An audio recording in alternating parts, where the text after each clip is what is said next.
Melania screamed, and the room froze. Not a scream of pain, not fear, something sharper. The sound of glass pride cracking. Heads turned just in time to see the folder drop from her hand. Yellow edges curled up like the truth had been burning. Inside it. The ballroom at Mar-a-Lago was supposed to be sealed. Phones were banned, cameras off. Just a private evening reception, power players, donors, and discreet smiles. But in a world built on secrets, someone's always recording. And tonight the recordings would break the internet. Her eyes locked onto Donald's. He didn't flinch, just leaned back in his chair, stone-faced. If he felt cornered, he didn't show it. But Melania did. Her breath came in short, sharp bursts, like someone had just slapped oxygen out of her lungs. Across the room, Reppers Jasmine Crockett didn't blink. She didn't need to. She'd seen this before, the unraveling of the untouchable, the moment the lie gets too heavy to hold. She watched as Melania clutched the table, red manicured nails digging into the silk runner, teeth clenched, like they might break. The envelope was still there, wide open on the table. A name, a date, a test. "Is this some kind of joke?" Melania hissed, her voice trembling between rage and disbelief. But it wasn't. Nobody spoke. Not the generals, not the billionaires, not even the waitstaff. The silence pressed down like a funeral curtain. Donald finally stood. Slowly, deliberately.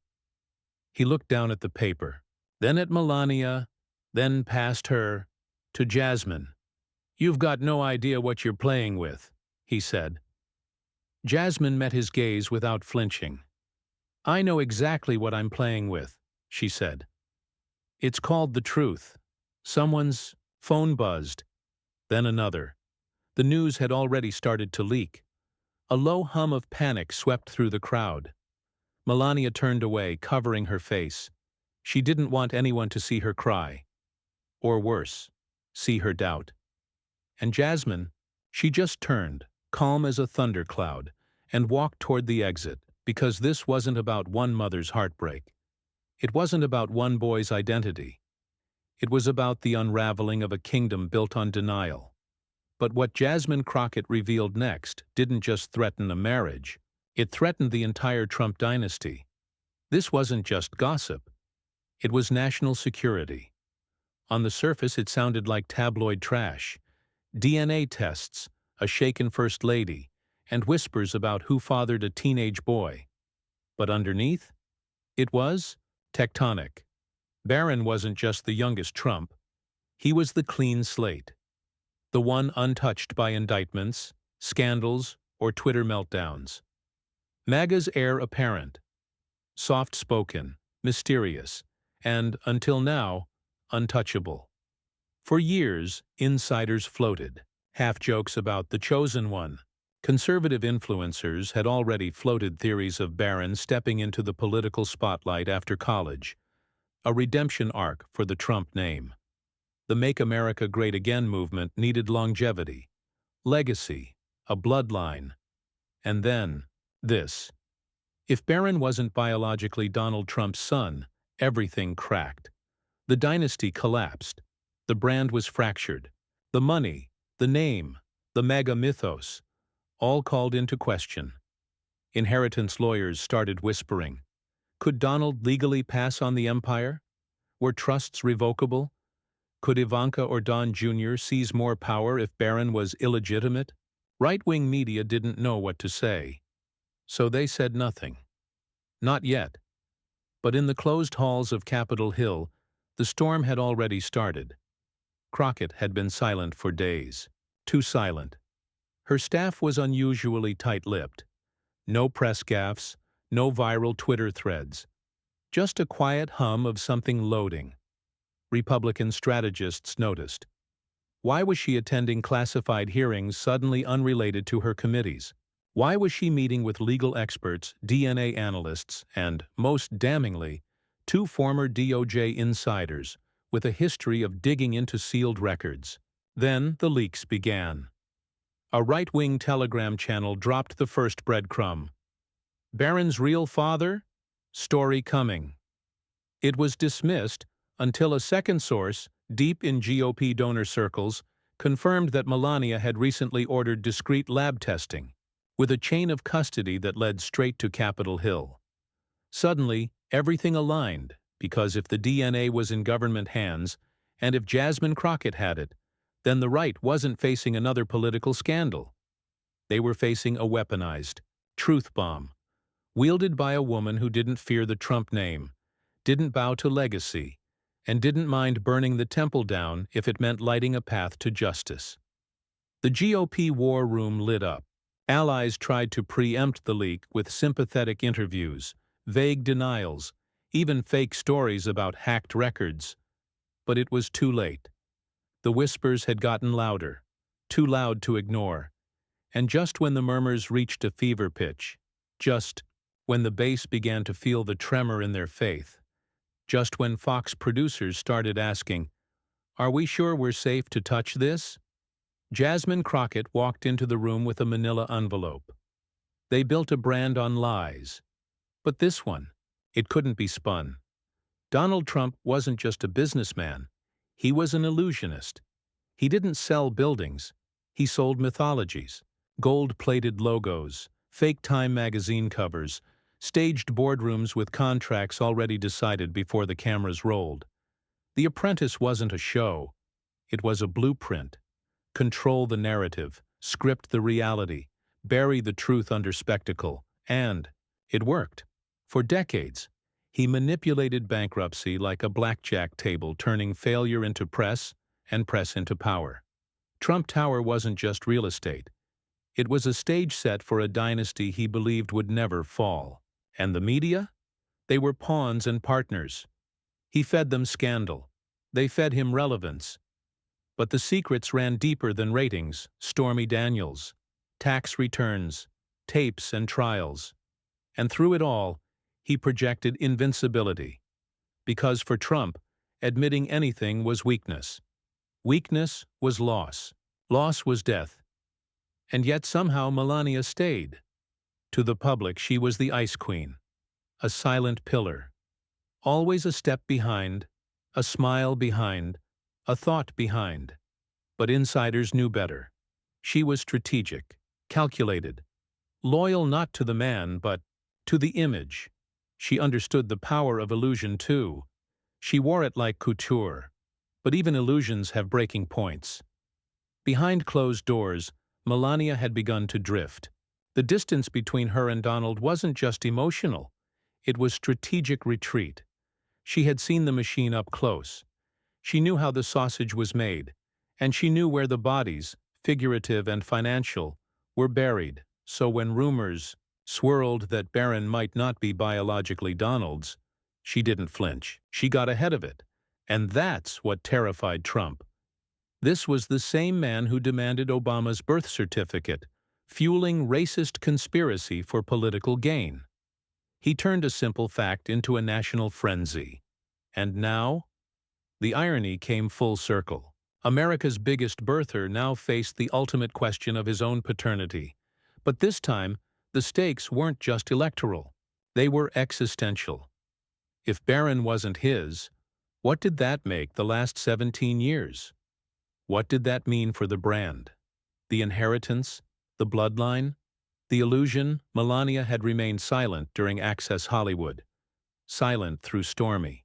Silent when federal agents raided Trump Organization offices. But this was different. This was her son, her name, her future. And Trump? He did what he always did. He tried to bury it. Phone calls, fixers, lawyers, papers drafted to discredit, dissuade, and delay. But none of them could touch Jasmine Crockett. She wasn't a tabloid. She wasn't a Democratic talking head easily dismissed as fake news. She was a courtroom-trained, camera-calibrated warrior with a moral compass and an airtight case file. She didn't leak. She documented. She didn't accuse. She verified. And most dangerous of all, she didn't care about their rules. The Trump machine ran on predictability. Discredit, distract, deny. But Crockett didn't play the game. She wasn't trying to win cable news cycles, she was detonating them. In private, Trump exploded. Sources described yelling fits, broken glasses, threats against staffers he suspected of leaking. But the real damage wasn't internal. It was external, public. Because for the first time a scandal landed that wasn't about Trump's actions, but about his identity. The very fabric of the image he had spent his life crafting. He couldn't fire his way out of this, couldn't sue his way out of this, couldn't tweet his way out of this. And Melania? She wasn't defending him this time. The media tiptoed. Mega influencers spun wild counter-theories. Obama's revenge, foreign sabotage, deep state DNA labs. But it didn't matter. The silence from Trump's camp wasn't dominance. It was defeat, because this time, the story wasn't coming from some anonymous blog. It wasn't gossip passed through the grapevine. It was Jasmine Crockett, on record, under oath, holding the evidence in her hands. And when the world asked how she got it, she only smiled. Because Jasmine Crockett wasn't playing by their rules, from protest lines to the House floor. She didn't come to play nice. Before she was trending, before the fiery sound bites and viral takedowns, Jasmine Crockett was a name whispered in courtrooms where the system forgot who it was supposed to serve. She was the attorney who showed up when nobody else would. When your case wasn't glamorous, when the odds were rigged, when justice felt like a myth, you called Crockett. She walked into those courtrooms not with privilege or power, but with fire. Born in St. Louis, raised on grit and grit alone, she didn't grow up dreaming of C-SPAN spotlights. She wanted fairness. Her heroes weren't presidents. They were public defenders with tired eyes and sharp tongues who stood between poverty and prison bars. She became one of them. And from the first time she stood before a judge, she didn't flinch. She cut through lies like a surgeon, dismantling flimsy accusations brick by brick. She knew what it meant to be underestimated. She wore it like armor. Clients didn't just see a lawyer. They saw someone who fought like she was the one being accused. Then came Dallas, Texas politics, the battlefield where nuance goes to die. And yet, she ran. And she won. People laughed when she first ran for the Texas House. Too bold, too black, too unfiltered. But voters didn't want polished. They wanted real. And Jasmine Crockett was realer than any lobbyist-funded puppet they'd ever seen. When she entered Congress, D.C. didn't know what hit it. She wasn't interested in shaking hands with backroom dealmakers. She wasn't there to rise politely through the ranks. She came to speak truth, to say out loud what others whispered, to rip the curtain off hypocrisy and name it on live television. And name it, she did. When she confronted Marjorie Taylor Greene, with nothing but facts and fury, the clip hit 10 million views in 12 hours. Lips, lashes, and logic, the tweet said.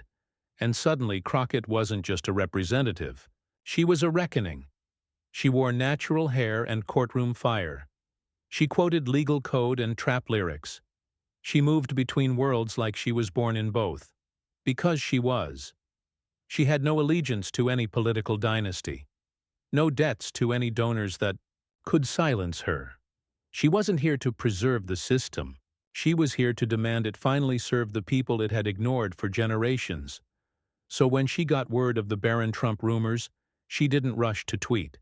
She didn't chase headlines. She investigated silently, carefully, ruthlessly, because this wasn't just another scandal. This wasn't another distraction.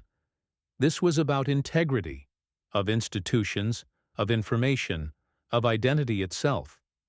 And for someone like Jasmine Crockett, who had watched courts manipulate DNA evidence to lock away black boys, the idea that a billionaire could hide behind his name while leveraging a lie about bloodline, that was personal. She knew how systems protected the powerful. She knew how truth became elastic when enough money was on the table. She knew how women were silenced to preserve male egos, and how children were weaponized to secure fortunes. So she didn't blink. She followed the documentation trail. She consulted with medical experts. She traced signatures, timelines, and private labs. Her team didn't just verify the authenticity, they locked it airtight. And then she waited. She waited as the whispers grew, as Trump's inner circle began to shake, as the right-wing machine wheezed and sputtered in anticipation. She could have leaked it, sold it, weaponized it recklessly. But Jasmine Crockett wasn't reckless. She was righteous. She wasn't here to humiliate a child. She was here to hold accountable the men who built power on lies, who dragged others through the mud of conspiracy, and yet screamed victim when the spotlight turned. She knew the backlash would come. She'd already received death threats just for speaking facts on the House floor. She knew the headlines would twist her intentions, knew they'd call her divisive, angry, radical. But Crockett had never needed their approval. She didn't rise because gatekeepers let her in. She broke the door. So when the moment came, when the press was called, and the cameras were arranged, and the podium was wheeled into place, she stood alone. No entourage, no spin doctors, no theatrical preamble, just Jasmine Crockett, composed, focused, steady, holding the envelope like it weighed nothing, and everything. The world had questions. She had answers. And when she cleared her throat and looked directly into the cameras, it wasn't just a press conference, it was a reckoning, because Jasmine Crockett had never been afraid of the truth. She had been forged in it, so when she stood behind that podium, everyone knew something was about to break. The truth was getting too close, and they panicked. Within hours of Jasmine Crockett's press announcement, the political machine erupted. Emails flew. Group chats turned to war rooms. The GOP didn't just sense danger. They smelled fire. Fox News anchors scrambled to rewrite scripts. Unfounded, they said. Desperate Democrats. But off-air, the panic was uncontainable. A leaked group text from a top MAGA strategist read only 3 words. She has it. They didn't need to say what it was. Melania's office issued a brief statement. There is no merit to recent speculation regarding the Trump family. We will not dignify it further. But the statement came with no video, no family photo, no appearance. Melania had vanished, and so had Barron. No school sightings, no social posts, no golf club lunches, just gone. The silence screamed. Meanwhile, Crockett moved like smoke, everywhere, but untouchable. She didn't show the documents, not yet, but she didn't deny them either. Instead, she dropped breadcrumbs. A cryptic smile on MSNBC, a pointed quote on CNN. Sometimes the truth doesn't need to be shouted. It just needs to be shown. Twitter, TikTok, and Threads ignited. Crockett knows. Where is Barron? DNA-gate MAGA influencers went live in droves, pleading for calm, spinning wild theories. It's a smear campaign, said one. This is revenge for Mar-a-Lago, said another. A few even suggested the documents were AI-generated fakes, but their tone had shifted. The smugness was gone. What remained was desperation, because they knew how Crockett operated. She wasn't a headline chaser. She was methodical, surgical. If she said she had it, then she did. Inside Trump's circle, chaos reigned. Don Jr. was reportedly furious, demanding lawyers shut this thing down. Eric asked whether the trust documents could be amended quietly. Ivanka stayed quiet, publicly. Privately, she reached out to key donors, distancing herself from the storm. And Donald? He played it cool in public, but insiders reported him pacing. Mar-a-Lago red-faced and paranoid, yelling about betrayal. Who gave it to her? Who? Legal threats flew toward media outlets, warning them not to platform dangerous defamation.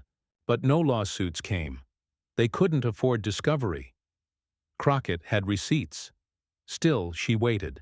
She let them spiral. Let them deny. Let them sweat.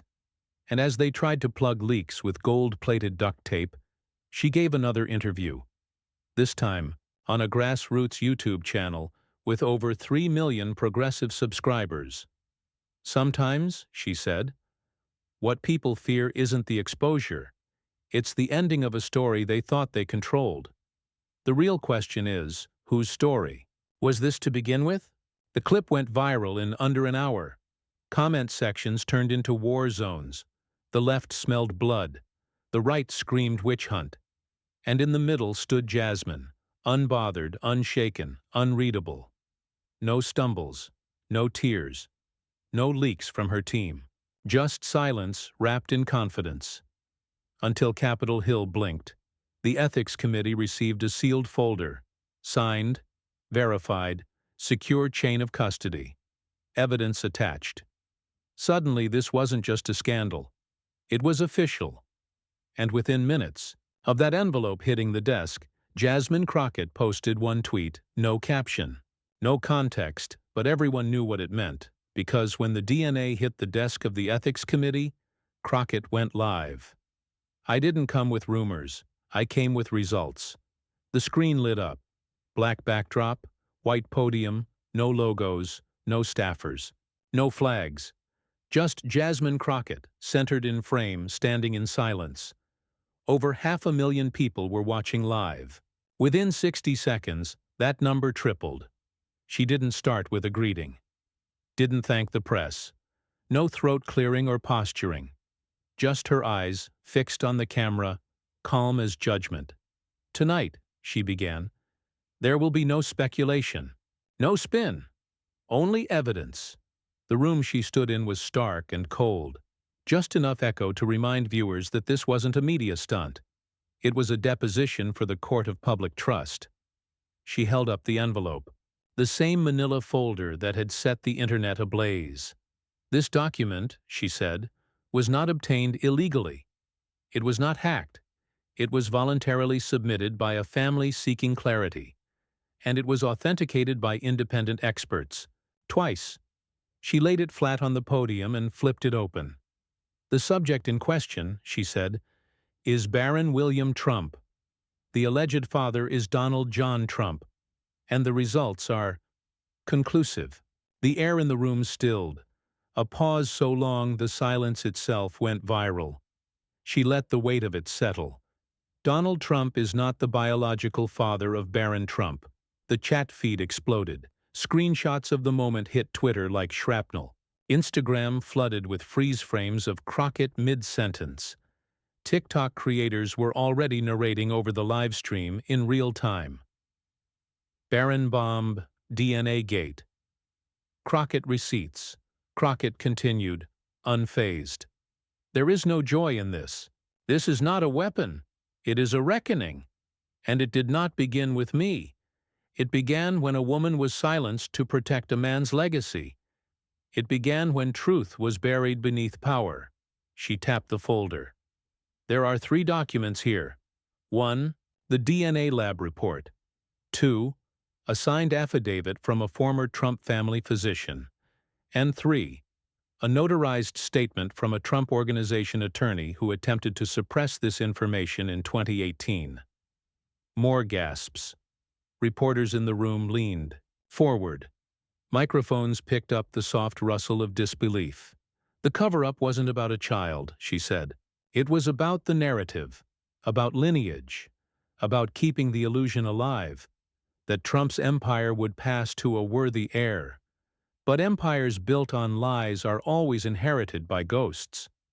On social media, influencers flipped. MAGA loyalists raged and posted shaky rebuttals. But the tone had shifted. The defenses sounded more like prayers than arguments. Back in the room, Crockett went deeper. The timeline doesn't match, she said. Medical records, travel logs, witness statements, there's a gap, a silence. A 9-month window that never aligned. Until now. She paused, looked directly into the lens. Melania knew. That much is clear. Her silence was protection, not for herself, but for her son. She knew the damage this truth could cause, and in her own way, she tried to shield him. Crockett held up the second page. Names redacted, but real, sealed by a notary, dated 2 years before Trump's presidential run. The attorney who signed this statement is still living. They will testify under oath. No one breathed. Crockett wasn't yelling. She didn't need to. Her voice had the rhythm of a closing argument, the certainty of someone who had already won. What you're witnessing, she said, is not just the fall of a lie. It is the exposure of a pattern. A man who demanded to see Obama's birth certificate is now caught suppressing proof about his own child's identity. The hypocrisy writes itself. The room was thick with electricity. I want to be clear. This is not about a child's worth. Barron Trump is not less valuable because of a DNA test. He is not less loved. But he is not a pawn in a political game, and I will not let his name be used to prop up a lie. Crockett closed the folder gently. You can lie to the public, she said, eyes narrowing, but you can't lie to the blood. The feed went black for a heartbeat. Then, the seal of the House Ethics Committee flashed on screen, confirming that a formal investigation had begun. Melania's team issued no comment. The Trump campaign deleted 3 posts referencing Barron. Within minutes, GOP allies began quietly deleting tweets of support. Donors went silent. Advisors ghosted reporters. The silence wasn't strategy. It was surrender. And yet Crockett didn't gloat. She didn't tweet victory. She didn't go on cable news. She simply posted a quote. Truth delayed is still truth. But justice delayed? That's what I'm here to fix. And just like that, the video became the most shared political clip in the history of YouTube. But it wasn't just Trump's inner circle that reacted. The entire nation did. Twitter broke. Threads broke. Even Fox went silent. For 24 hours, Jasmine Crockett's reveal was the only thing anyone could talk about. You couldn't scroll, click, or switch channels without seeing the words. Trump. DNA. Not the father. The hashtags came like thunder. Crockett receipts. Barron bomb. DNA gate. Lies have limits. You are not the father memes flooded every corner of the internet. TikTokers reenacted the reveal with courtroom music and slow-motion effects. Drag queens turned the mic drop into choreography. Teenagers posted side-by-side comparisons of Barron and Trump with the caption, "Make it make sense." CNN aired the full live stream twice in one day. MSNBC cut together a highlight reel like it was a campaign ad. Even conservative-leaning outlets began hedging. Alleged, unverified, pending legal clarification. But their usual fire was missing, because the footage was everywhere, and the silence from Team Trump was deafening. Fox News delayed its primetime commentary. Laura Ingraham went off-air for a personal matter. Sean Hannity opened with a segment on border security, only to be ratioed in real time by commenters demanding he say the boy's name. By the next morning, it was clear. Something irreversible had happened. Republican loyalty cracked. Behind the scenes, political action committees began shifting funds. Donors paused contributions. Campaign strategists started whispering the words that once would have been sacrilege. Trump fatigue. One PAC email leaked containing just one sentence. If the base starts believing this, he's done. Meanwhile, the streets spoke. In Brooklyn, Oakland, Atlanta, and Detroit, people gathered with signs that read, Crockett 2028, and Truth is viral now. It wasn't about Trump anymore. It was about the feeling, the release, the satisfaction of seeing the emperor's suit tested by science. Jasmine's face was printed onto T-shirts overnight. One read, DNA, don't need allegiance. Another simply had her quote, "You can lie to the public, but you can't lie to the blood." It wasn't just admiration, it was pride. Black pride, woman pride, justice pride. For people who had watched power lie unchecked for decades, this moment hit like a trumpet blast. And still, Crockett stayed measured. She did no press tour, no tweet storm. She gave one short interview to NPR. "This isn't a victory lap, it's a checkpoint. We still have work to do." Meanwhile, Melania vanished. No sightings, no photos. Her office said she was abroad with family, but gave no country, no timestamp, no confirmation. Insiders said she had locked herself behind security gates, refusing even to speak to Trump directly. And Trump himself? He came undone. In an emergency press release riddled with typos and red ink, the Trump campaign called the DNA story an illegal hoax, blamed the deep state media, and accused Jasmine Crockett of domestic treason. It was a meltdown disguised as a statement. Even his allies blinked. Ron DeSantis posted a cryptic message about the dangers of dynasties built on illusions. Nikki Haley reposted Crockett's live stream without commentary. Ted Cruz tried to pivot by tweeting about gas prices and was immediately dunked into irrelevance. Because the conversation had changed. It wasn't about a test anymore. It was about truth. About fearless truth. About what happens when someone finally holds power accountable in a way that's irrefutable, unscripted, and unforgiving. Crockett had become something rare in modern politics, untouchable and beloved. For once, a scandal didn't divide the nation. It crystallized it. Not everyone believed it. MAGA strongholds clung to denial like it was oxygen. But even there you could hear the cracking. Conservative influencers went silent for days. Meme pages that once worshipped Trump pivoted to conspiracies about lab tampering, without conviction. The center held their breath, the left threw parades. And the youth? They claimed her. TikTok was filled with edits of Crockett, slowed down to cinematic music, overlaid with phrases like, "She said it without flinching." High schoolers debated the moment in civics class. College students started Crockett fan pages.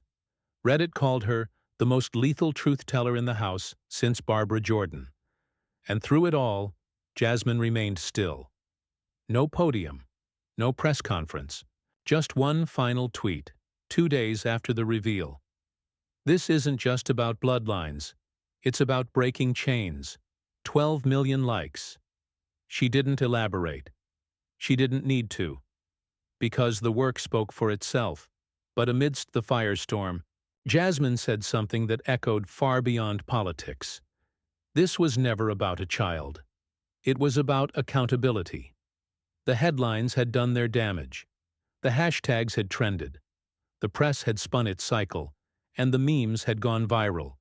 But as the noise faded into a low political hum, Jasmine Crockett stepped forward.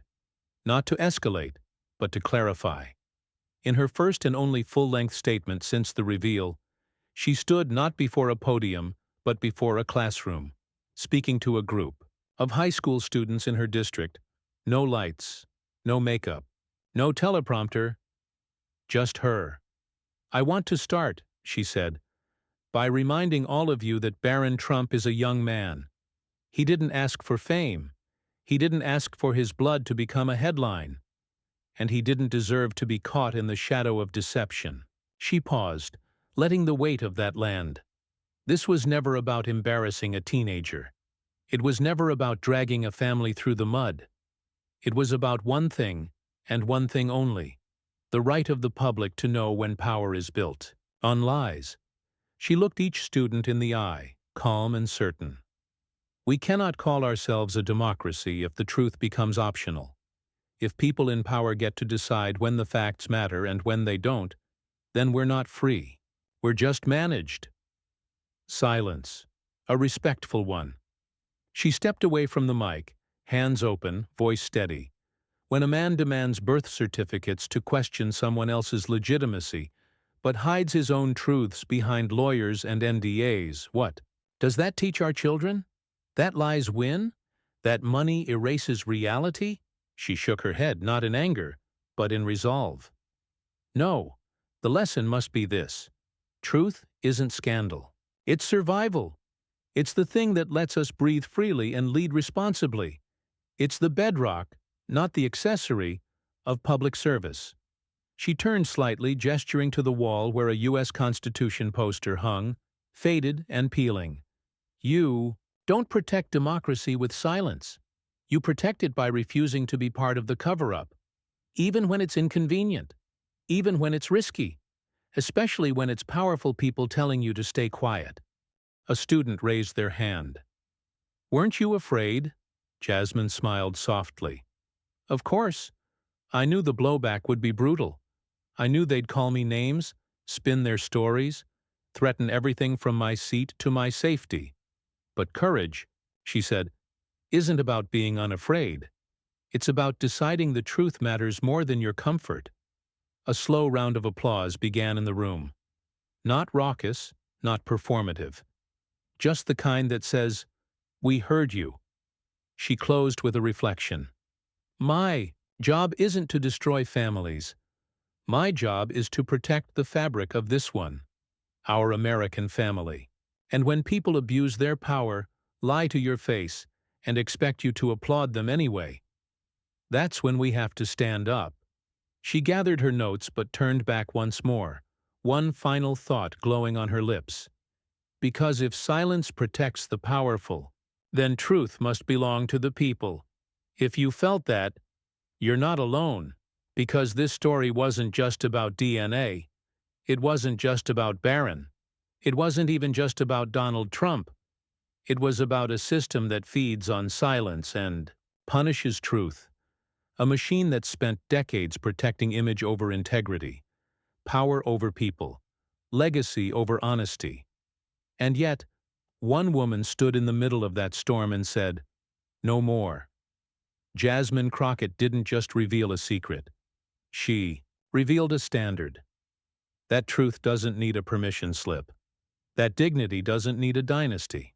That the next generation deserves leaders who don't hide behind lies.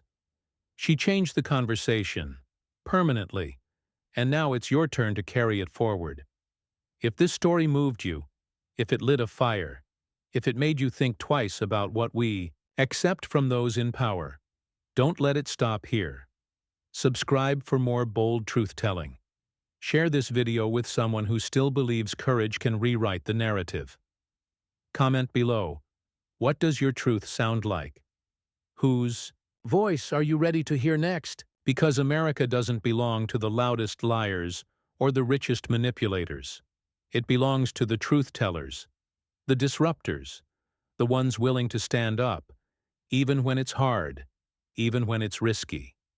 This is your America. Make it honest.